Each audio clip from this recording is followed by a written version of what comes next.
आज की स्ट्रेटेजी को बेहतर तरीके से समझने के लिए सबसे पहले हम इंडिकेटर सेक्शन में जाएंगे और यहाँ पर आप लिखेंगे, थोड़ा सा इसको ध्यान से आप देखिएगा, मूविंग एवरेज रिबन, ये वाला मूविंग एवरेज रिबन, इसको सबसे पहले हम चार्ट पे लगा लेंगे। इसको लगाते ही आपके सामने ये थोड़ा सा उलझा हुआ बिल्कुल बहुत सारे लाइंस आपको दिखाई दे रहे हैं। हम एक एक करके इसको पहले सुलझा लेते हैं, ठीक है। आइए, सबसे पहले यहाँ पे 4 मूविंग एवरेज है, हमको चाहिए 3, हमने 3 रख लिया है। सब के सब SMA में है, सिंपल मूविंग एवरेज में है। हम इसको SMA से EMA कर देंगे, एक्सपोनेंशियल मूविंग एवरेज में तब्दील कर देंगे। यहाँ पर वैल्यू 20, 50 और 100 है, तो सबसे पहले हमको कर लेंगे 50, सेकंड वाला 50 है, इसको हम कर देंगे 100, थर्ड वाला 100 है, इसको हम कर देंगे 200, ठीक है।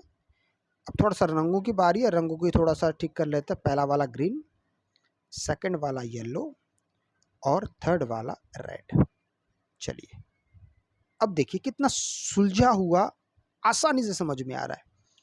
अब हम कैसे समझेंगे कि हमारे लिए बेरिश कब होगा और बुलिश कब होगा? बहुत सिंपल है, रेड ऊपर, बीच में येलो, उसके नीचे ग्रीन। अगर ये सेटअप रहता है तो हमारे लिए ये कहलाएगा एक बेरिश सेटअप। इसी का उल्टा, नीचे रेड, उसके ऊपर येलो, उसके ऊपर ग्रीन, ये हमारे लिए रेड, येलो और ग्रीन, ये हमारे लिए कहलाएगा बुलिश सेटअप। अच्छा, अब बात आती है कि एंट्री कहाँ करें। चलिए इसका भी मैं समाधान किए देता हूँ। यहाँ पर आप लिखिएगा जिगजैग विथ, अब देखिए आप जैसे जिगजैग लिखते हैं तो आपके सामने एक इंडिकेटर आ जाता है, ठीक है। Zigzag with HHL by great white, इसको अपने चार्ट पे लगा लेते हैं। अब लगाते ही सबसे पहले इसके सेक्शन में जाएंगे हम यहाँ पर, और यहाँ पर आप लिख लीजिए 8 लिखा हुआ है, इसको आप कर दीजिए 20, तो दोनों को 20-20 कर देना हमें बस। अब इसको हटा देते हैं यहाँ से। 20-20 करने के बाद अब हमारे लिए इम्पोर्टेंट क्या है कि हम तब एंट्री करेंगे जब मार्केट इस ग्रीन को आके टच नहीं करेगा। कभी कभी यहाँ से भी होता है, मैं ये नहीं कहता कि यहाँ से नहीं होता है, आप यहाँ से भी एंट्री कर सकते हैं और सीधा अगर आपको येलो पे अगर टच कर जाए तो और ज़्यादा बेहतर है। जैसे यहाँ पे देखिए टच पूरा नहीं किया है, यहाँ से लेके ये सिर्फ ग्रीन को टच किया। आप जरा उसको थोड़ा सा ध्यान से अगर देखते हैं तो इसने येलो लाइन को टच नहीं किया है, तो बेहतर, हमें हर बार नहीं होता, कभी कभी ग्रीन लाइन तक आता है इससे मार्केट, लेकिन ज़्यादा बेहतर ऐसा नहीं कि आप इसको कर नहीं सकते, आप इसको भी कर सकते, येलो लाइन तक पहुंचेगा और भी ज़्यादा बेहतर है।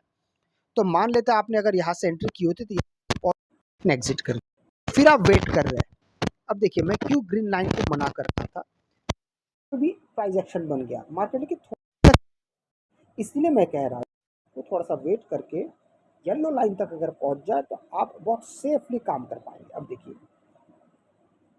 मार्केट दोबारा यहाँ तक पहुंचा, ठीक है। अब यहाँ से लेके यहाँ तक आप जैसे पहुंचे, आपने अपना काम कर लिया, निकल गए। दोबारा थोड़ी देर बाद फिर मार्केट येलो लाइन तक पहुंचा, थोड़ा सा आया, प्राइस एक्शन के साथ वापस निकल गया। इस तरीके से जब आप काम करते तो आपके लिए देखिए कितना आसान हो जाता है। जहाँ जहाँ पे आपको जब जब ये मार्केट के कैंडल्स आपको ये ग्रीन लाइन तक पहुँचेगा, सॉरी येलो लाइन तक, या सीधा ऊपर रेड लाइन तक पहुँच जाएगा और भी बढ़िया है। जैसे देखिए यहाँ पे आप येलो लाइन तक इंतज़ार किए, करते करते सीधा मार्केट रेड लाइन तक पहुँचा, यहाँ से देखिए कितना बड़ा फॉल आया है।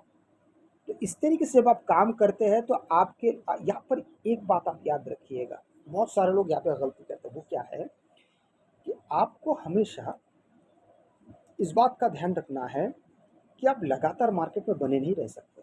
आपका टारगेट, आपका स्टॉप लॉस बहुत ज़्यादा स्ट्रिक्टली आपको फॉलो करना पड़ेगा।